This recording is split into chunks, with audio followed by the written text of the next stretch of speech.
Alors bonjour à tous, donc je vais corriger l'exercice 5 du TD16A sur les probabilités.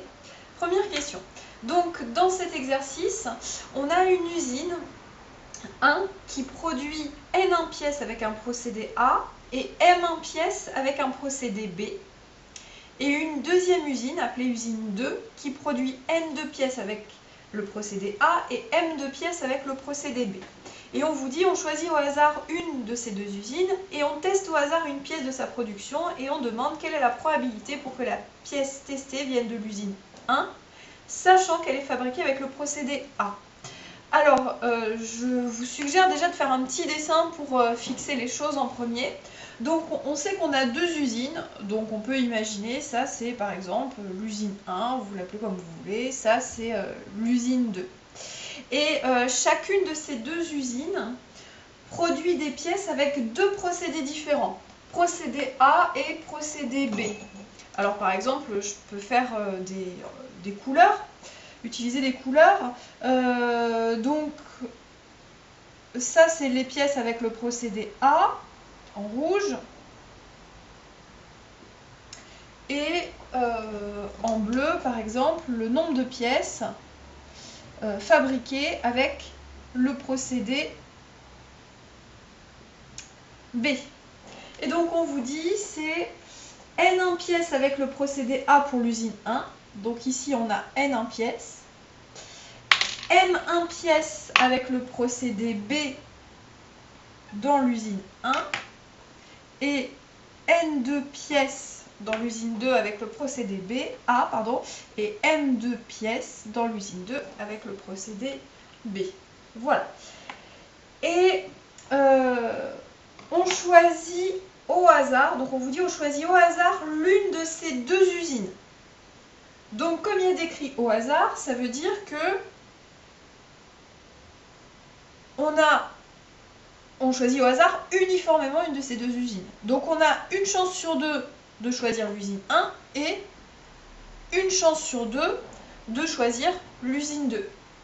Et une fois qu'on a choisi l'une des deux usines, on teste au hasard une pièce de la production. Donc ici, si je regarde, j'ai combien de pièces au total dans l'usine 1 ? Au total, dans l'usine 1, j'ai N1 plus M1 pièces. Donc parmi ces N1 plus M1 pièces, j'en prends une au hasard. Et dans l'usine 2, si jamais j'ai choisi l'usine 2, j'ai N2 plus M2 pièces, je choisis une pièce au hasard parmi les N2 plus M2 qui sont dans l'usine 2. Donc ça doit vous rappeler quelque chose. Dans le cours, on a déjà vu exactement le même principe en fait. Si vous vous souvenez, on avait un exemple avec 2 dés, un rouge, un bleu, un qui était biaisé, l'autre non biaisé, et on choisissait au hasard uniformément l'un des 2 dés, on le lançait et on regardait le résultat. Là c'est un petit peu le même principe, on choisit uniformément au hasard l'une des deux usines, et une fois qu'on a choisi notre usine, à l'intérieur de l'usine, on choisit une pièce au hasard. Voilà. Et donc là, ce qu'on vous demande, c'est la probabilité pour que la pièce testée vienne de l'usine 1, sachant qu'elle est fabriquée avec le procédé A. Donc là, il va falloir introduire des événements pour traduire l'énoncé. Les événements qu'on va introduire, ça va être, on peut l'appeler U1 par exemple, l'événement, on a choisi l'usine 1. U2, l'événement, on a choisi l'usine 2. Et puis on peut appeler A tout simplement l'événement, la pièce est issue du procédé A, et B l'événement, la pièce est issue du procédé B. Donc ça c'était, on va dire, au brouillon. Et maintenant on peut écrire, on introduit donc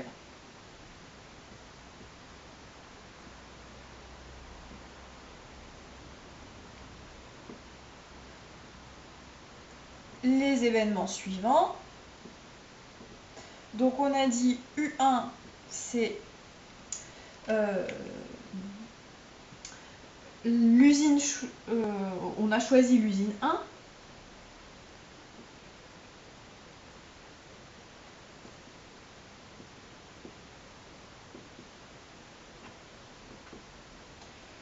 U2, ça va être l'événement on a choisi l'usine 2.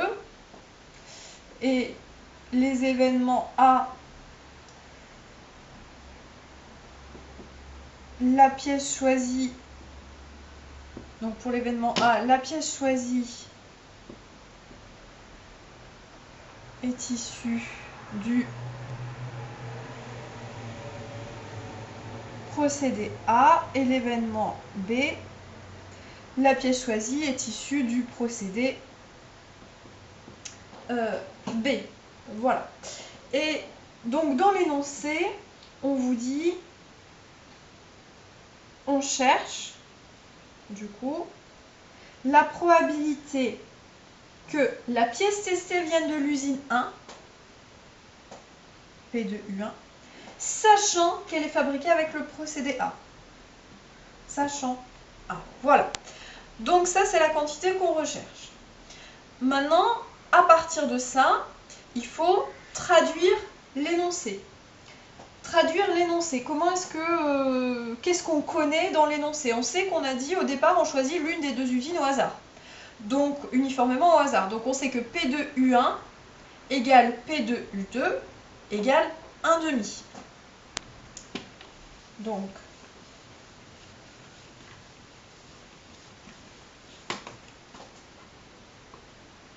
d'après l'énoncé,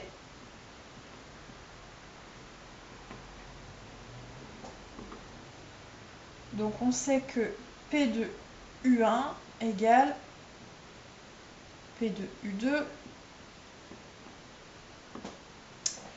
égale 1,5. On sait aussi la probabilité, alors on peut trouver, on va voir comment est-ce qu'on fait pour la calculer justement, la probabilité que la pièce soit issue du procédé A, sachant qu'on a choisi l'usine 1. Et de même, la probabilité que la pièce soit issue du procédé B, sachant qu'on a choisi l'usine 1, et les probabilités, la probabilité que la pièce soit issue du procédé A, sachant qu'on a choisi l'usine 2, et la probabilité que la pièce soit issue du procédé B, sachant qu'on a choisi l'usine 2. Donc pour calculer toutes ces probabilités-là d'après l'énoncé, qu'est-ce qu'on sait? Donc, à partir du moment où on a choisi l'usine 1, si je refais mon petit dessin, dans l'usine 1, j'avais N1 pièces issues du procédé A et M1 pièces issues du procédé B. Donc, quelle est la probabilité que la pièce soit... que la pièce que je choisis au hasard parmi toutes les pièces qui sont là soit issue du procédé A. Donc là, on peut imaginer un petit peu ce qui se passe.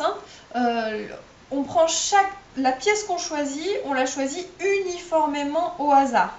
Donc si j'imagine que toutes mes pièces ici, elles sont numérotées, elles vont être numérotées de 1 jusqu'à N1 plus M1, qui est le nombre total ici de pièces dans l'usine 1. Et la probabilité de choisir la pièce 1, ça va être, du coup, comme on les choisit toutes uniformément au hasard, ça va être 1 sur le nombre de pièces totales. 1 sur N1 plus M1. Donc ça, c'est 1 sur N1 plus M1. Ça correspond à la probabilité de choisir une de ces pièces.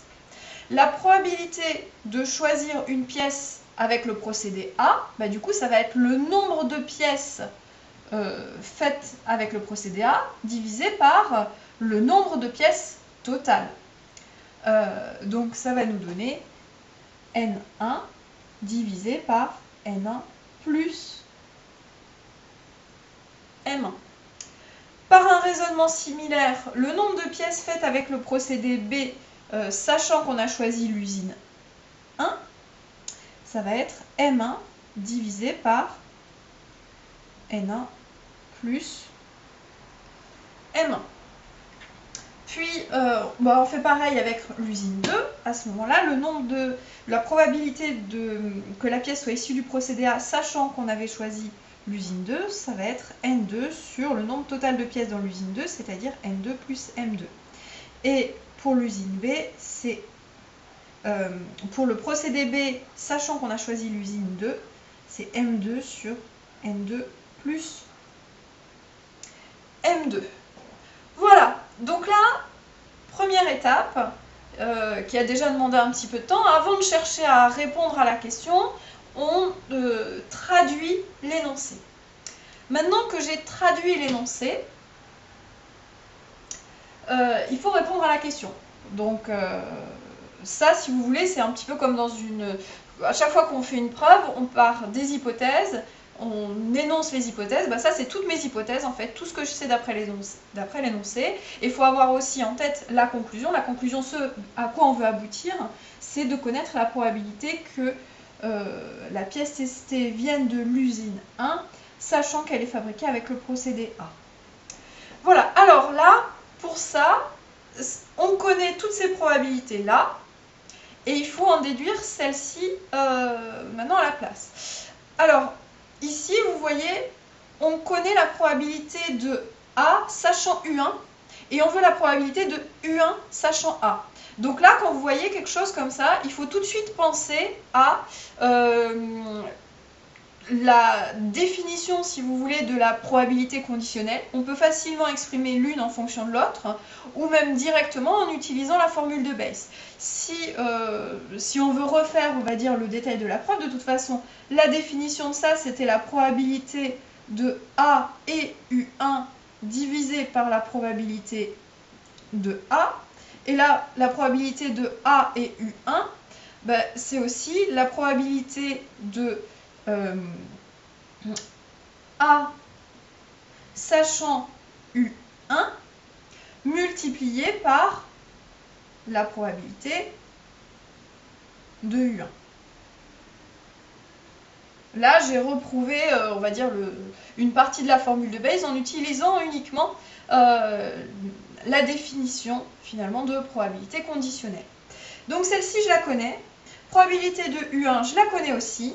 Donc il nous reste à connaître la probabilité ici qu'on ait choisi une pièce avec le procédé A.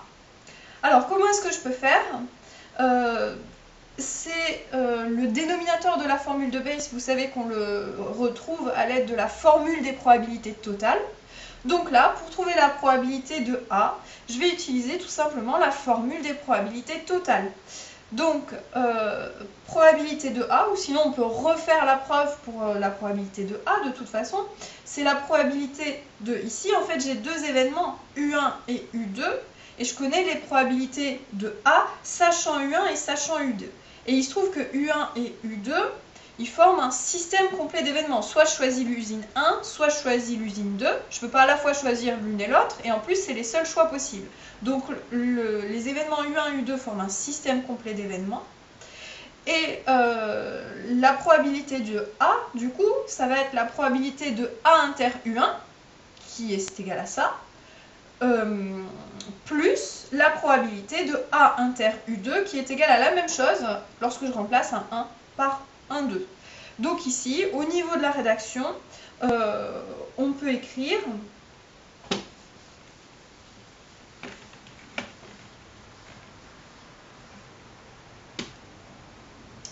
on aurait pu même écrire directement le résultat d'après la formule de Bayes.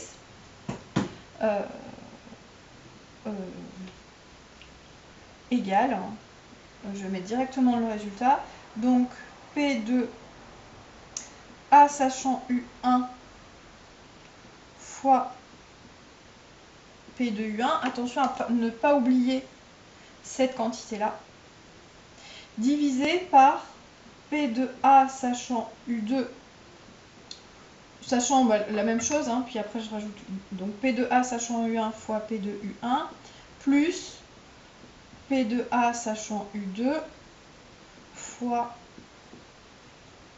P de U2. Et ça, vous justifiez bien. Donc attention à ne pas oublier voilà, ces quantités-là.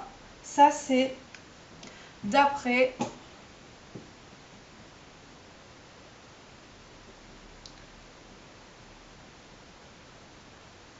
la formule de Bayes. Voilà, et maintenant il suffit il n'y a plus qu'à remplacer.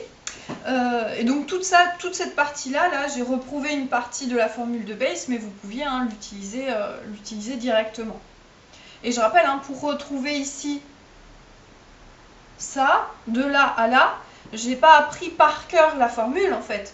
Je me suis juste souvenu du fait que P de A, en fait, c'était P de A inter U1 plus P de A inter U2, étant donné que U1, U2 forment un système complet d'événements. Et à partir du moment où vous avez ça, finalement, il n'y a que deux choses à connaître.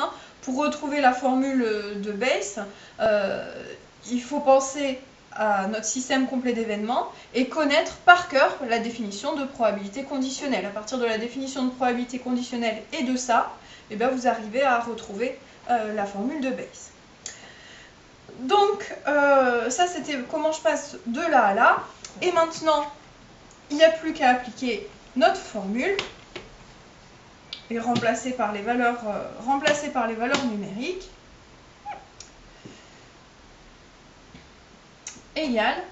Donc P de U1 et P de U2, c'est encore écrit ici d'ailleurs. Ils valent toutes 1,5. P de A, sachant U1, c'était N1 sur N1 plus M1 fois 1,5. Le tout divisé par, attention de bien, là on va avoir des fractions de fractions, attention de bien mettre la grande fraction en face du signe égal, divisé par la même quantité, plus, donc là c'est le procédé A, sachant qu'on a choisi l'usine 2, donc c'était N2 sur N2 plus M2 fois 1,5. Alors ça, on peut le simplifier un petit peu quand même pour que ça soit un petit peu plus joli. Vous remarquez, les 1,5, si je multiplie numérateur et dénominateur par 2, tout ça, ça s'en va. Ensuite, on peut, pour faire plus joli, tout multiplier par N1 plus M1, par exemple.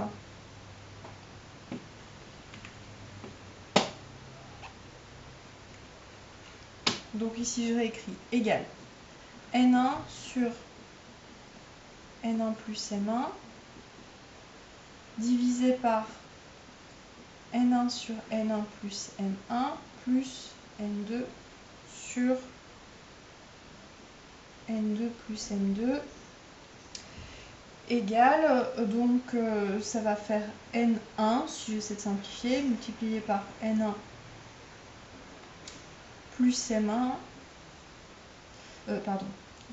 multiplié par, je voulais faire les deux en même temps, multiplié par N2 plus M2 aussi, mais je vais faire chacun à la place. Une chose à la fois. N1 sur N1 plus N2 fois N1 plus M1 divisé par N2 plus M2, voilà. Et maintenant je remultiplie tout par N2 plus M2.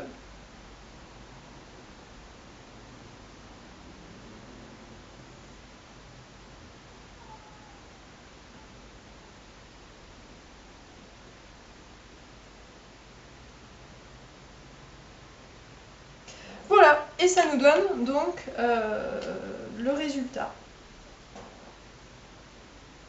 Ici, on a la probabilité de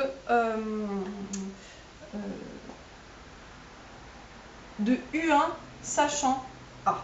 Voilà, égal. Ça, c'était la probabilité de U1 sachant A.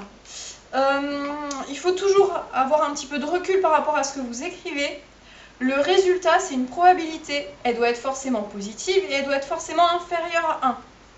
Ici, quand on le voit écrit sous cette forme-là, on voit clairement que le dénominateur est plus grand que le numérateur.